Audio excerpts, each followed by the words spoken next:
Hello বন্ধুরা, তোমরা কেমন আছো? আশা করি তোমরা সবাই ভালো আছো। আমিও অনেক ভালো আছি। তো আজকে কিছু ছিল না বাজারে সেরকম কিছু, সেই জন্য দেখলাম যে ফ্রিজের মধ্যে পটল আছে। তো পটলের তরকারি আজকে আমি কী করে বানাই তোমাদের সাথে শেয়ার করি। চলো তাহলে ঝপাঝপ রেসিপিটা শুরু করি। রেসিপির জন্য কী কী নিয়েছি তোমাদের দেখিয়ে দিই একবার।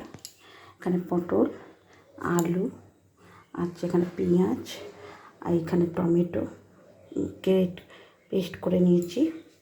আচ্ছা, এখানে নিয়েছি তোমার ইয়ের মধ্যে জিরে, তেজপাতা, আচ্ছা একটা শুকনো লঙ্কা, নুন, এখানে রয়েছে তোমার ধনে জিরে গুঁড়ো, আমি বাড়িতেই বানাই। এখানে রয়েছে হলুদ, এখানে রয়েছে লঙ্কার গুঁড়ো, আর এখানে রয়েছে পেস্ট, আর একটু চিনি। ঠিক আছে, আর নিয়েছি তোমাদের যদি ধনেপাতা থাকে তাহলে ধনেপাতা দেবে, নাহলে দিতে হবে না। এবার চলো তাহলে শুরু করা যাক। প্রথমে আমি একটা কড়া নিয়েছি, জ্বালিয়ে দিলাম। এখানে রয়েছে তেল,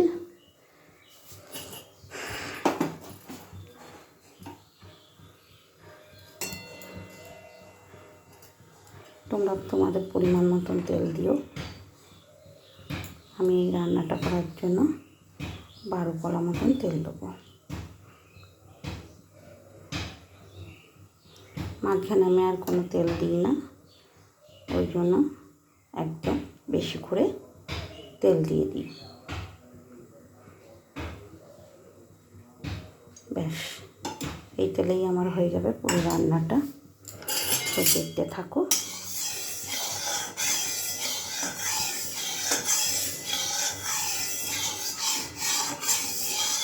তেলটা গরম হয়ে গেছে, এইবার আমি একে একে পটলগুলো ছেড়ে দেবো।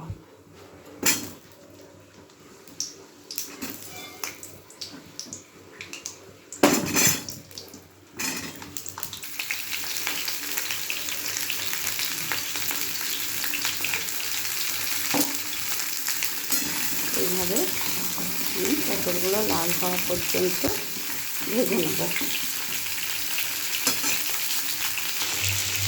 তো দেখো বন্ধুরা, আমার পটল ভাজা হয়ে গেছে, লাল লাল করে ভেজে নিয়েছি।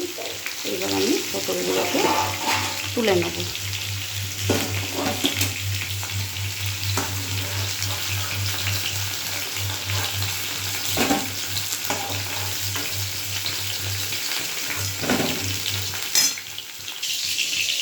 তো আমি সব পটলগুলোকে তুলে নিয়েছি। এবার ওই একই তেলে আলুটাকে ভেজে নেব। তো আলুগুলো এবার আমি দিয়ে দেবো একে একে করে।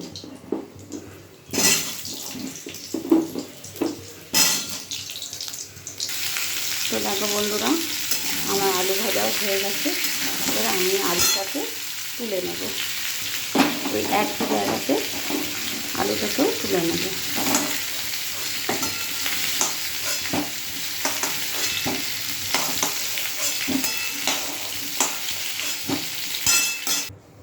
তো আমি আলুগুলো তুলে নিয়েছি। এইবারে আমি একে একে করে ফোড়নগুলো দিয়ে দেবো।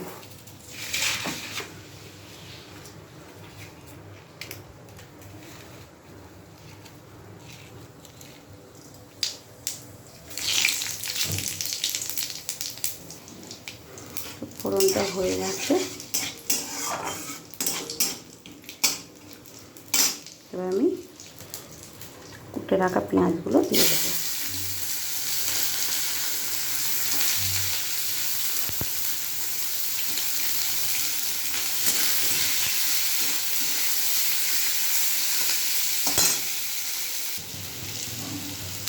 আমার পেঁয়াজ ভাজাও হয়ে গেছে। এবার আমি এতে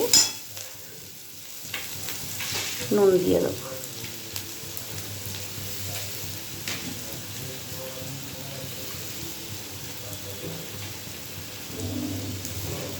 আর চিনিটাও দিয়ে দেবো।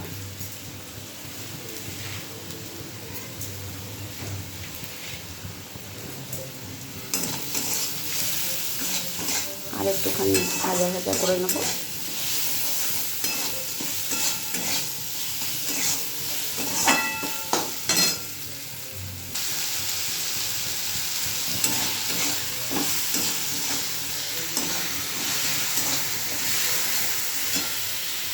এবার আমি হচ্ছে আদা রসুন পেস্ট দিয়ে দিলাম।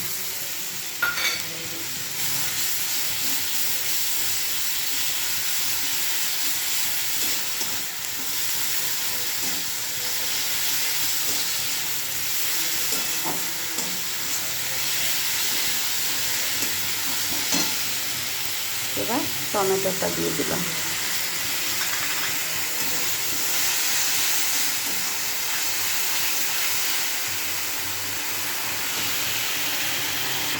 এটাকে ভালো করে কষতে হবে।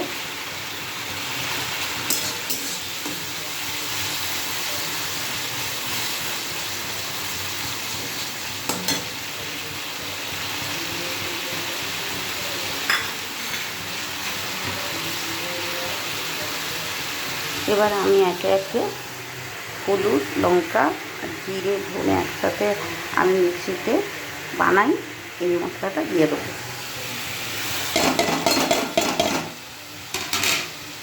দিয়ে ভালো করে কষতে হবে।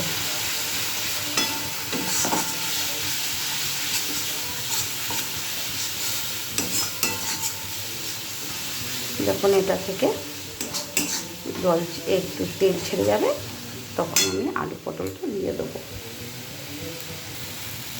একটুখানি অল্প সামান্য একটু জল দেবো যাতে না মশলাটা লেগে যায় তলা থেকে।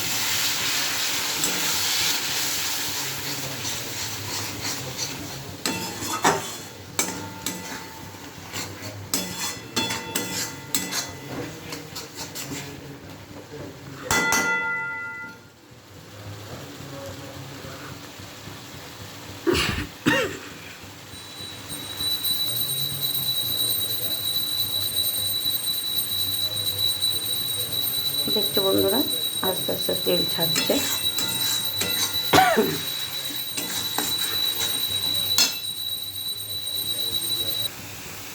দেখেছো, এবার তেল ছেড়ে গেছে পাশ দিয়ে। এবার আমি আলু, ভেজে রাখা আলু আর পটল একসাথে দিয়ে দেব। দিয়ে আরও 2 মিনিট 3 মিনিটের মতন ভালো করে কষিয়ে নেব, যাতে সব মশলা আর নুন ঢুকে যায়।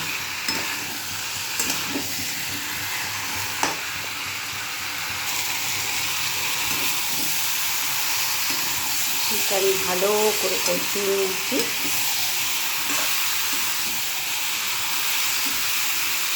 এবার এতে আমি জল ঢেলে দেবো।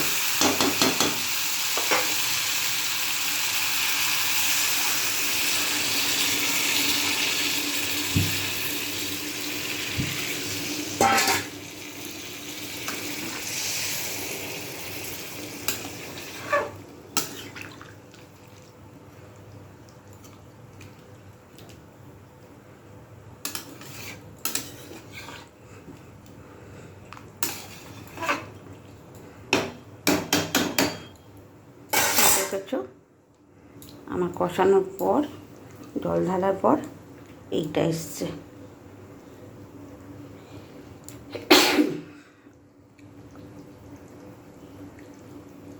এইটা এসছে।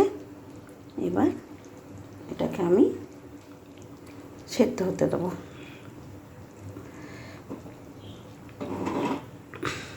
ভালো করে আলু পটল সবই ভেজে নিয়েছিলাম, সেই জন্য বেশিক্ষণ লাগবে না। এটাকে আমি সেদ্ধ হয়ে গেলে তোমাদের আবার পরে আসছি।